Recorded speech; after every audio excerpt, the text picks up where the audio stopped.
Yes, c'est bon. Ah, ça enregistre là? Ouais, on est back. Ça va Alfred? Bah ouais, ça va Robin quoi? Bah ça va, réunis, enfin, est-ce qu'on dit aux gens qu'on est ensemble parce qu'on n'a pas forcément le droit? Ou non, on est à distance, c'est une quoi? très belle conversation Zoom qui se passe très très bien. C'est marrant, on dirait que c'est quasiment réel. C'est comme si t'étais avec moi. C'est ça. Zoom, c'est dingue, hein. Essayez Zoom les gens. Mais Zoom, c'est incroyable. On dirait la vraie vie.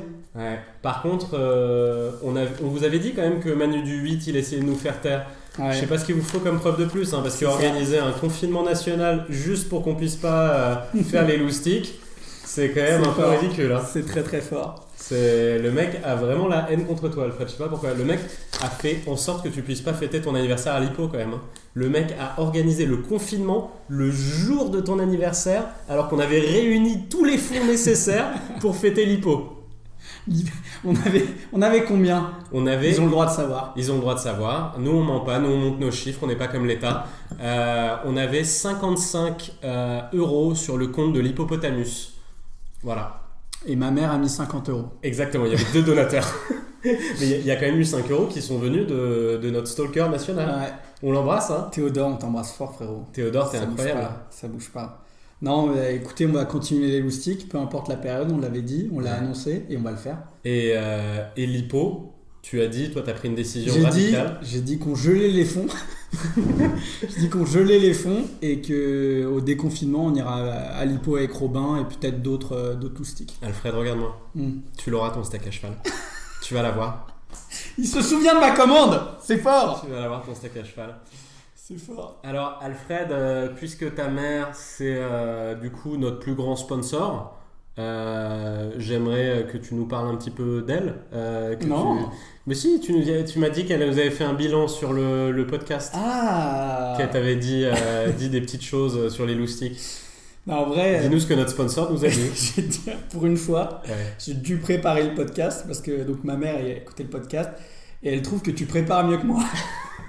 Elle m'a dit, c'est bizarre. Elle m'a dit, on sait plus qui est l'humoriste. Il est plus drôle, il est plus fin, il se dévoile moins.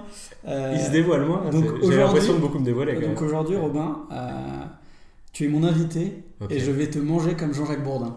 Oh, terrible. Attends, donc là, je suis sur la sellette là. T'es sur la sellette et du coup, j'ai préparé une petite surprise. Ok, petite surprise. Tout de suite, dès l'intro, comme ça. Ouais. Parce que j'ai appelé le portrait séduction de Robin. Ok, vas-y. On est bon? Vas-y. Attends, juste d'abord, j'aimerais qu'on trinque à ta mère quand même, parce qu'elle a quand même offert 50 balles pour ton hippopotamus. On la remercie quand même. Et on remercie Gérard pour le vin aussi. On remercie Gérard. Non, mais je suis moi, je suis chez moi, je suis sur Zoom. Je suis sur Zoom, moi, c'est le vin de ma mère. Les verres ont tenté, c'est fou. Elle est contre l'ordinateur, c'est fou.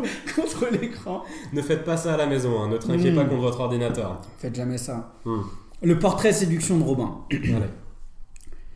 Il a une barbe de 3 jours, toujours bien étudiée. Attends, juste 2 secondes. Là, tu vas me faire un poème? Non, c'est un portrait, gros. D'accord. Laisse l'émotion venir. Ok. Je reprends. Vas-y, slammer.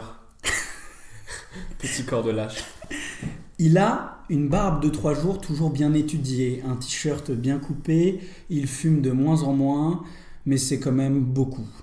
Créatif, déconneur à l'écoute, calé en musique, en cinoche et en basketball, c'est le bon copain pour sortir faire la bamboche en ville.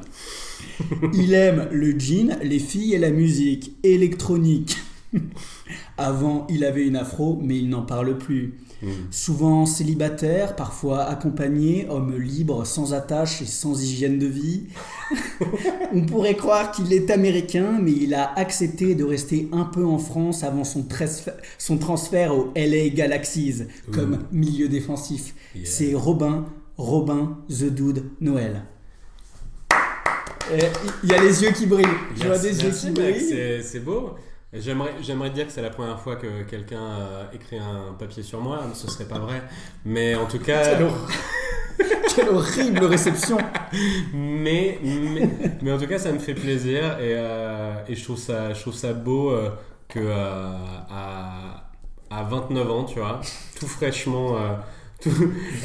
Ça pique quand même quand tu dis l'âge. C'est à 29 ans, je pense que je suis la première personne, parce que t'es quand même quelqu'un qui écrit beaucoup de poèmes et beaucoup de textes, je pense que je suis la première personne à qui t'as fait un portrait depuis tes 29 ans. Ouais. Bah voilà, ça me touche, ça m'émeut. Non, On trinque à toi. Allez, on retape l'ordinateur avec les verres. Attention, pas la goutte sur le clavier. Oh putain. Oh voilà. Dans cet épisode, je voulais absolument faire ce qu'on appelle en stand-up, tu sais, quand tu arrives sur une scène, tu fais un contexte. Et du coup, je voudrais, avec toi, qu'on dresse le contexte. On met la table. On met la table. Donc déjà, on commence par le début. On est sur Terre. D'accord. En 2020. Ouais. En France. Jusque-là, tout va bien. Non, mais c'est le contexte. Oui. Contexte.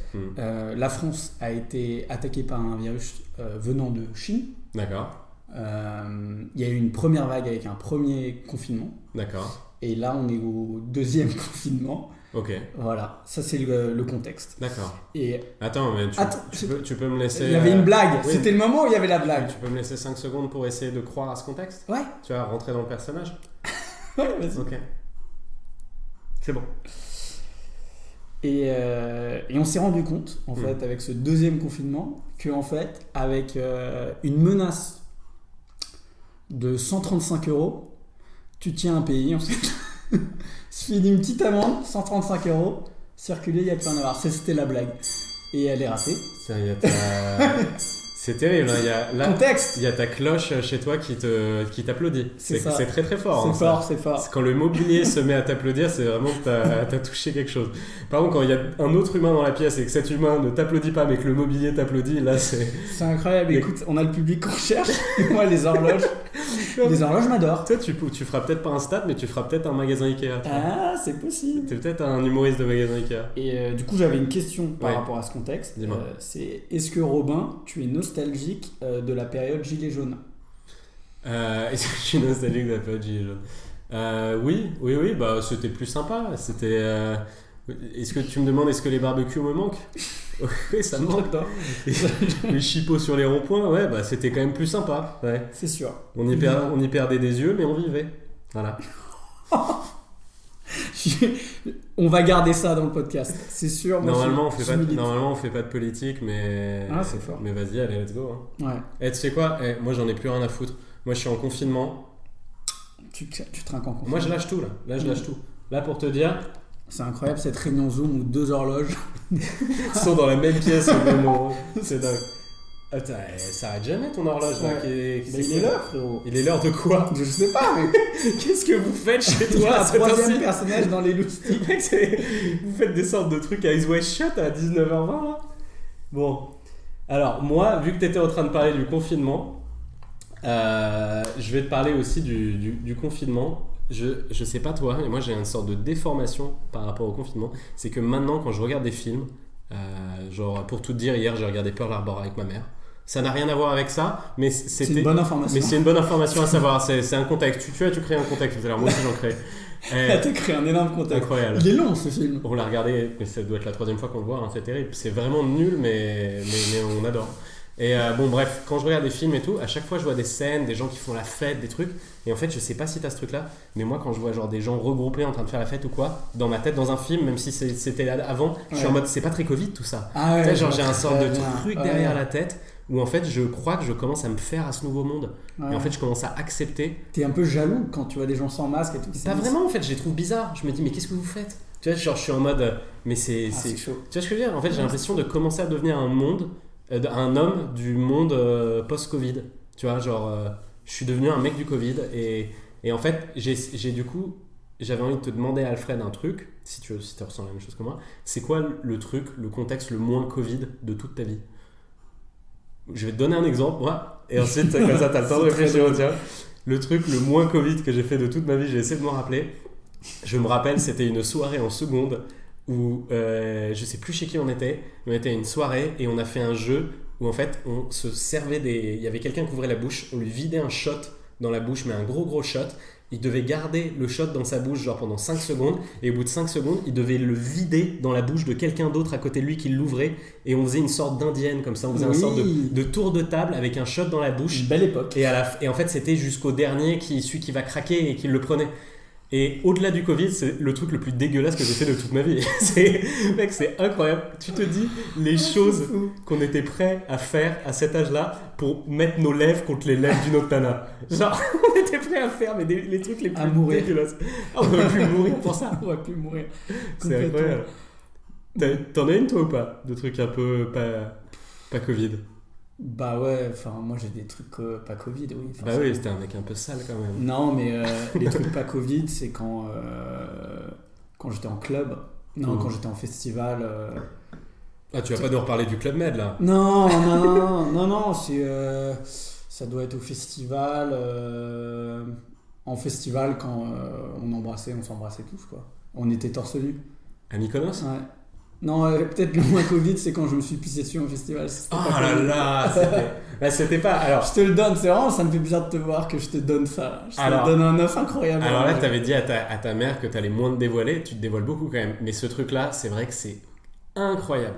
Je peux le raconter ou pas? Ouais, vas-y. C'est parce que de ma perspective, c'était complètement fou. Au point où on en est, mec. Genre, ah ouais, non, que les gens sachent. Mec, on s'appelle les loustiques, let's go. Ouais, vas-y. Mais alors, de ma perspective, c'était complètement lunaire.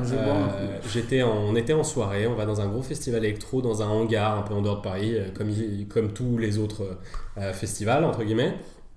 Et en fait, moi, je venais de me prendre un grand râteau par une fille, genre la semaine d'avant, et cette fille-là était dans le festival, et en fait, c'est l'époque où j'étais encore romantique, et je croyais, en fait, j'avais pas compris que quand une fille n'était pas intéressée, elle n'était pas intéressée. Moi, dans ma tête, je me disais, non, c'est parce qu'en fait, elle a envie que je me dévoile plus, que je lui montre plus, que en fait, je suis très, très amoureux. Et du coup, cette nana, je la harcèle. J'étais beau. Ouais, j'étais magnifique. T'étais très beau. Quel loser magnifique. Et du coup, bah, toi, j'étais venu avec toi, et je te laisse avec mon cousin, dans le festival Théo, qu'on embrasse. Il écoute jamais, mais c'est pas grave. Je te laisse avec lui et je vais essayer de trouver cette nana et je tombe sur elle et tout et là je l'attrape et je lui dis non mais en fait t'as peut-être eu peur de ce qui était en train de se créer entre nous mais en fait non let's go et tout et genre la meuf m'a vraiment regardé et m'a fait non mais en fait je suis vraiment pas intéressé quoi et genre là bon grosse défaite j'ai beaucoup de mal à m'en remettre tu vois mais bon je me dis bon je vais aller retrouver mes potes. Tu pleurais à moitié. Ouais j'étais pas bien. Et je me dis, bon, allez, je vais aller retrouver mes potes. Et là, j'arrive et je vois Théo. Et il est en train de faire la fête et tout. Et je lui dis, ouais, il est où Alfred? Et il me dit, ah, Alfred.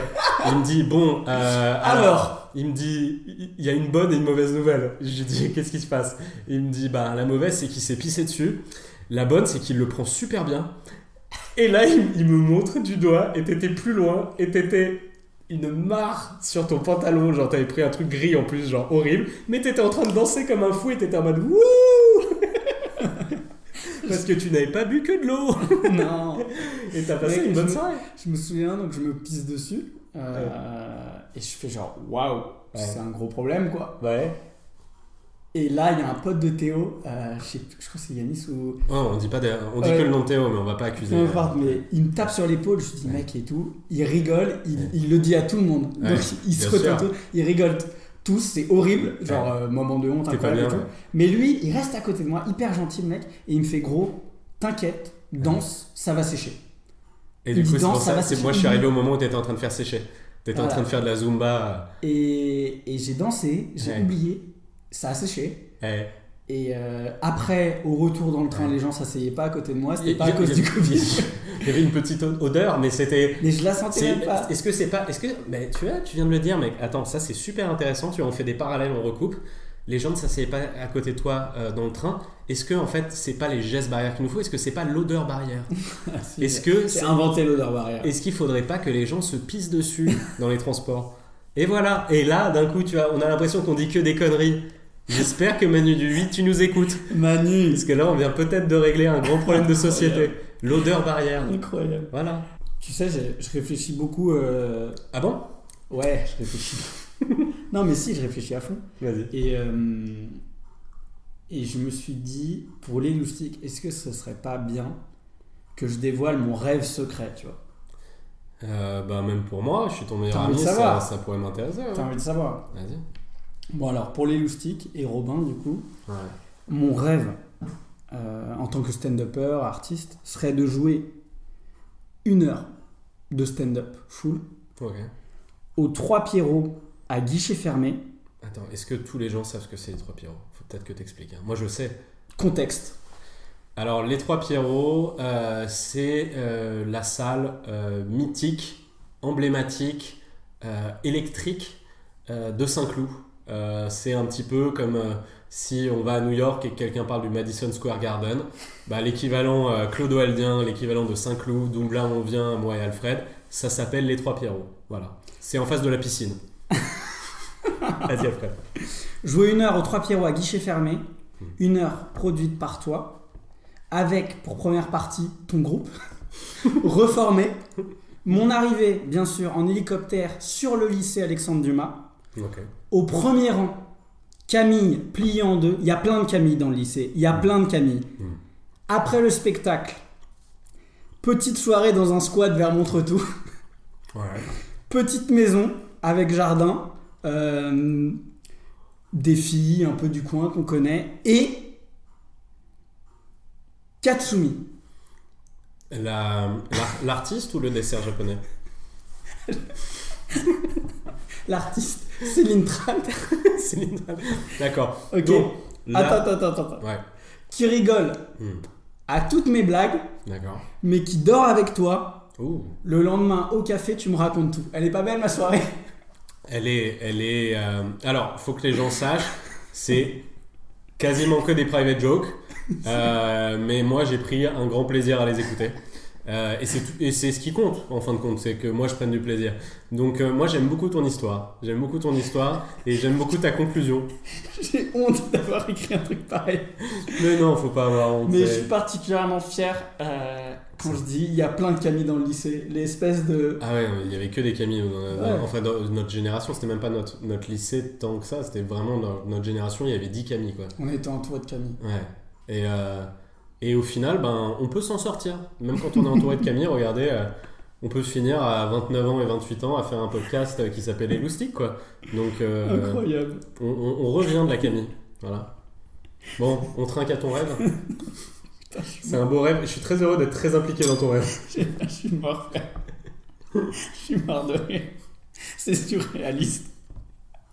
Oh là là. Bon, Alfred, est-ce que tu as envie de faire des jeux ? Pourquoi tu parles fort comme ça? Parce que quand je veux faire des jeux, je parle fort parce que je suis excité. Je sais. Mais non, mais tu disais dans l'épisode d'avant que j'adorais faire des jeux, et c'est vrai que Vas-y, on fait ton jeu. J'adore faire des jeux. J'adore faire des jeux. J'adore les jeux. Alors, ce jeu-là, il va s'appeler On prend des news 2. Et en fait, là, je vais te faire 3 propositions. Petit A, petit B, petit C. Et tu vas décider de qui on prend des news. Ok. Donc, tu vas être un petit peu le rédacteur en chef du journal, tu vois. Donc là, on va prendre des news soit de A, Yannick Noah, B, Julien Courbet, oh, mec.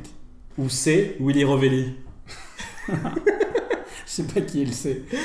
Willy Rovelli, c'est un humoriste, il passe dans Fort Boyard beaucoup. Je sais pas qui c'est. C'est un mec de l'écurie Ruquier. Ah. C'est un petit là avec une sorte de petite voix. Ah oui, si. Willy Rovelli. Ah si, il a une voix incroyable. Ouais.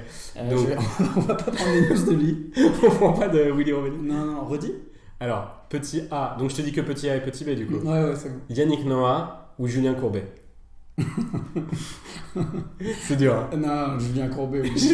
Julien Courbet. Tu veux Julien Courbet? Je veux des news. Alors, on prend des news de Julien Courbet.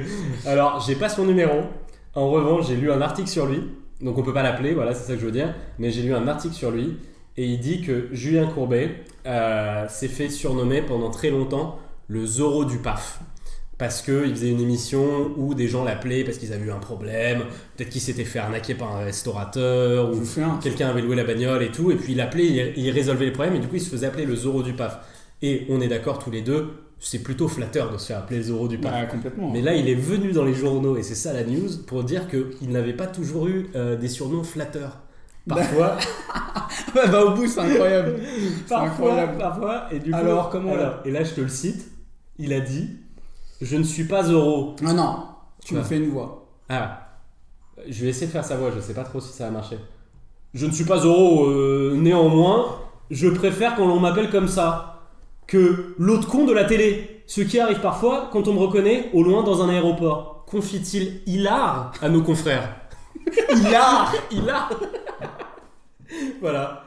Et ben voilà, c'était ma section. On vient de prendre des news de Julien Courbet. Julien Courbet qui se fait reconnaître à l'aéroport et qui est hilar, c'est très très fort. C'est chouette. Je trinque à ça. Tu kiffes ou pas? Ouais. C'est une nouvelle section. Je pense que ça occupe 45 secondes d'épisode, mais je trouve ça sympa. Parce que je pense que peut-être qu'il y a un loustic qui nous écoutait, qui se demandait, bah tiens, qu'est-ce qui devient Julien Courbet?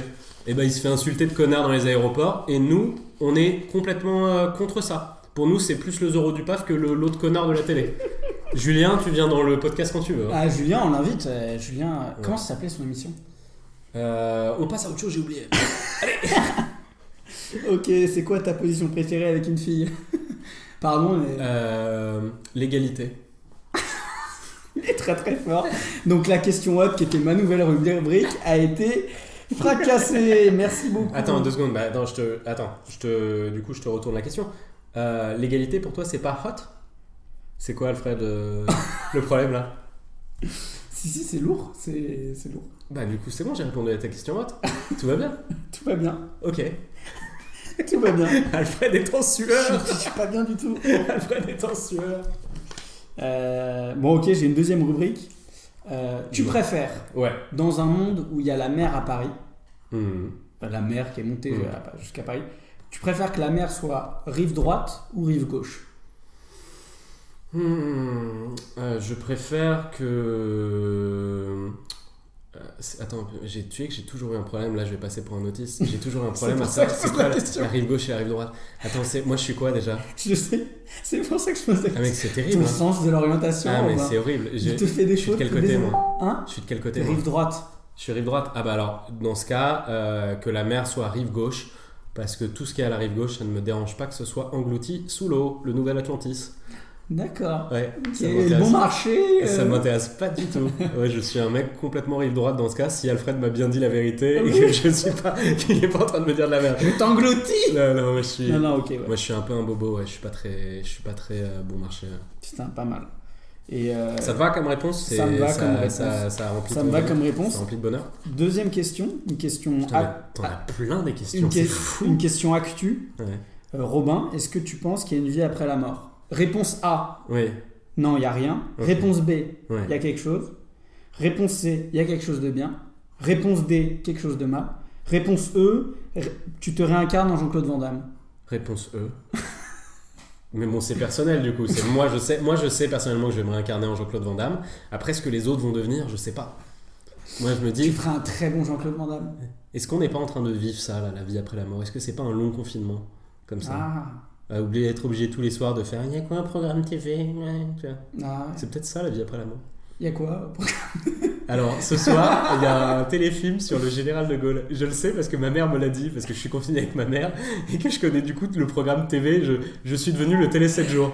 Les gens appelez-moi pour savoir qu'est-ce qu'il y a au programme. Je fais des synthèses. Putain, bon, faut savoir qu'à la fin je regarde Pearl Harbor quand même, donc faut pas forcément m'écouter à chaque fois, mais je connais. Je suis comment il s'appelait? Z. Tu sais, le Tekken là. Je suis Z. Je suis le nouveau Z. Mec, on parle que de téloge dans ce podcast. Moi, mec, c'est ma vie, hein, la télé. J'ai été élevé par la télé. Ouais, c'est vrai que tu regardes beaucoup la télé. Bon, Alfred, là, toi, tu fais partie clairement des. Je parle pas de ta carrière dans l'éducation nationale, qui est jeune mais très excitante. Je parle de ton autre carrière du stand-up. Du coup, ça a un peu été annulé parce que tu fais pas partie des métiers essentiels. En tout cas, c'est ce que le gouvernement dit. Pour moi, tu es complètement essentiel, Alfred. Tu me fais beaucoup rire. Mais du coup, tu n'as plus l'occasion de performer en ce moment. Et du coup, je voulais savoir si là, tout de suite maintenant, à l'improviste, tu pouvais nous faire une petite minute de stand-up pour ne pas perdre la main, pour continuer de pratiquer ton métier. Allez. Ouais. Allez. Je vais faire du sale, par contre. Vas-y, mec, on s'en fout. Hein. On s'en fout? C'est confinement, gros. Ok. On lâche tout. En vrai, y a un truc qui m'a toujours frappé quand j'étais à Paris.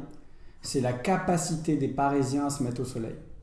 Dès qu'il y a du soleil, les Parisiens se mettent au soleil. Et ils ont cette position où vraiment ils ferment les yeux et ils accueillent le soleil, tu vois. Et souvent, quand je les regarde, ça ressemble beaucoup à des gens qui attendent une faciale. Ok.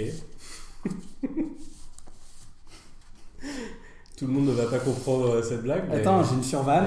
Ouais, survanne. Et en vrai, la golden hour, je pense que c'est plutôt une golden shower. Ça, j'ai l'applause. L'horloge. Putain. Blague à faire à un public instruit quand même. Tu vas pas faire, faut pas la faire le mercredi après-midi. Ça, j'ai pas mon carnet, non, j'ai pas mon carnet. C'est tout ce que j'ai aujourd'hui, les gars. Ok, bon bah. Je crois que ça fait la minute. Attends. Ah non, je pensais que l'horloge elle allait applaudir. Bon, l'horloge est pas réveillée, mais en tout cas, moi j'applaudis. T'as rigolé, hein? Moi j'ai rigolé. Moi j'ai rigolé, mais moi c'est parce que je suis dégueulasse. Bon. Bah super, Alfred, tu nous as fait ton petit. Est-ce que tu veux faire un deuxième jeu, Alfred? Tu sais, moi j'ai toujours plein de jeux, moi. Vas-y. Alors, ça c'est un petit. Je l'ai appelé le petit QCM théorie du complot. Et il pourrait revenir plus tard celui-là. Ça m'intéresse. Donc c'est. Ah non, en fait, c'est pas le nom que j'ai donné. J'avais donné un vrai nom à cette section. Ça s'appelle. Bah, qu'est-ce qu'il a encore dit, Jean-Marie? C'est le nom de ma section, ça. Le Pen? Non. Bigard pète un plomb. Intervention obligatoire de Bernard Montiel. Ceci a été un réel titre que j'ai trouvé sur internet d'un truc qui fait débat. T'as bossé l'épisode, c'est beau. Bigard pète un plomb. Intervention obligatoire de Bernard Montiel. Je trouve ça incroyable. Pour moi, c'est un camoulox. Donc, je te propose, moi, pourquoi est-ce que Bernard Montiel a dû intervenir? Qu'est-ce que Jean-Marie Bigard... Ouais. Ok, t'es prêt? Petit 1. Les attentats terroristes sont des fake news pour que les gens restent confinés. Ouah, c'est chaud. Petit 2. Le professeur Raoult a raison et l'État vole tous les stocks d'hydroxychloroquine pour que les labos fassent du profit. Okay. Petit 3, Macron est transformiste et l'Élysée tous les soirs, après le couvre-feu, se transforme en grand cabaret burlesque. Les 3 sont... Waouh. Il a dit 1, 2, 3. Il a... Et il l'a pas dit n'importe où, il a dit sur touche pas à mon poste. Il l'a dit sur le... Il a dit le 1. Le 1, les attentats sur les fake news? Ouais. Bah écoute, non. Non, il a pas. Il a dit le 2. Il a dit le 2. Que l'État est en train de voler tous les stocks de stocks. chloroquine. Ouais. C'est intense, hein. Ouais. Ce qui est très bizarre, c'est, pour te dire la vérité, c'est que le 1, et en fait, il y avait que l'autre, et en fait, j'avais envie de créer un QCM. Donc les deux autres, c'est moi qui les ai écrits. Et c'est très bizarre parce que le 1 est très réaliste. Genre, il aurait complètement pu dire ça. Les attentats, c'est les fake news. Tu pourrais être auteur pour Jean-Marie Bigard. Je pourrais être auteur pour les théories du complot de Jean-Marie Bigard. Bah, ça peut être une vraie carrière, ça. Et ah ouais, non, si, j'avais un petit truc à dire. Okay. C'est vraiment. Je voulais partager avec toi. En fait, il y a un truc que j'ai remarqué et je pense que tu avais le même syndrome que moi. Et c'est un syndrome que je vais qualifier le syndrome d'avant-soirée. Okay. C'est-à-dire que je pense que toi, Robin, tu me dis si je me trompe, c'est vraiment une supposition que je fais. T'es le gars qui vit ses soirées avant la soirée. Pour moi, t'es le gars, t'es chez toi.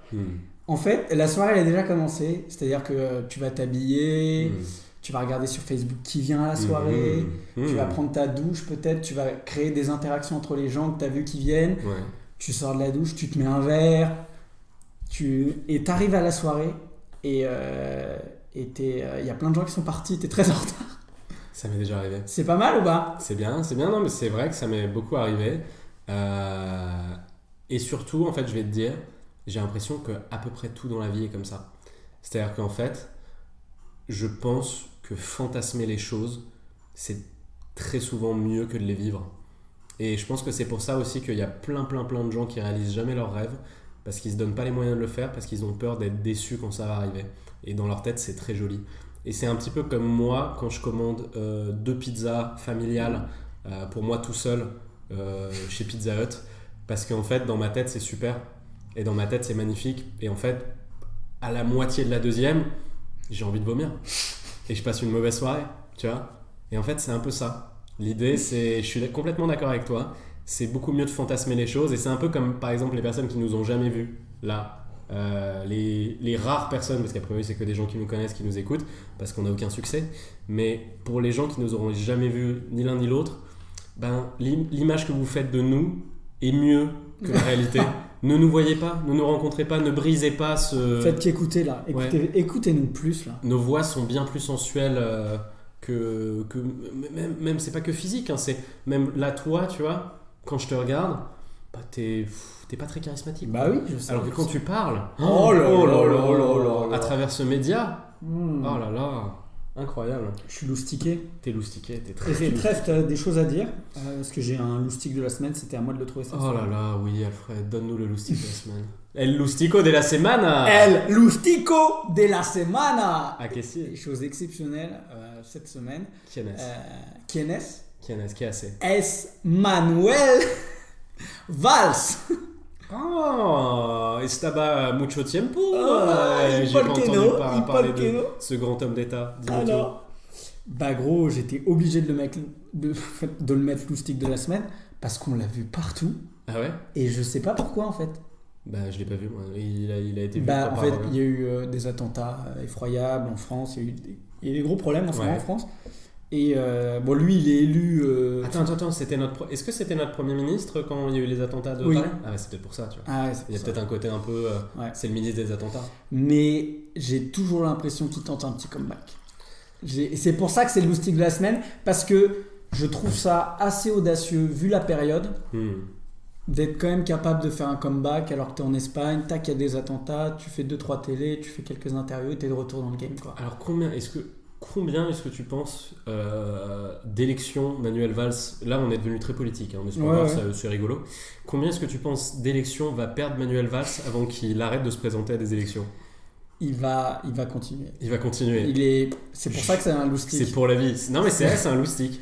Il se prend le mur à chaque fois. Il a pris des bonnes dérouillées quand même. Ouais, et Il après, a pris des trucs. je sais pas si t'as vu, à chaque fois, il prend genre 15 kilos, il a le visage tout tuméfié, il se fait pousser des petits boucs, ensuite il les rase, tu sens que le mec il passe à travers des grandes dépressions de 6 mois, et à chaque fois, au bout de 6 mois, il dit à sa femme « C'est parti, je vais devenir le maire de Barcelone !» Et à chaque fois, il tente une nouvelle élection, et à chaque fois, ça s'effondre, ça se fait, et à chaque fois, il relance. C'est beau, c'est beau. On dirait notre podcast. Ouais. C'est magnifique. Je pense que là, il va essayer de se présenter au CHU de Marseille. Il va essayer d'aller battre Didier Raoult. Sur son terroir. Ouais. Ouais, tout est possible. Non, moi, en 2022, on va compter sur lui. Je suis sûr et certain. Mec, jamais. Franchement, en vrai, c'est l'apocalypse. Si Manuel Valls devient... En fait, c'est même pas... Il devient président, je m'en fous. C'est Manuel Valls gagne une élection, c'est l'apocalypse. Là, c'est les Mayas. C'est 2012. Il est tellement naze, ce mec. Vas-y, on coupe là-dessus. Très beau loustic de la semaine. Bien joué, gros. Allez, on vous embrasse, on trinque pour Manuel. Allez, on trinque à Manuel. Et franchement, c'était un bel épisode. Ça m'a fait plaisir de te revoir, même si c'était que à travers Zoom. Et que j'ai hâte qu'on puisse se déconfiner et se voir en vrai. Putain, moi aussi, tu me manques, frère. Ouais, moi aussi. C'est dur. Allez, bisous les gars. Bisous.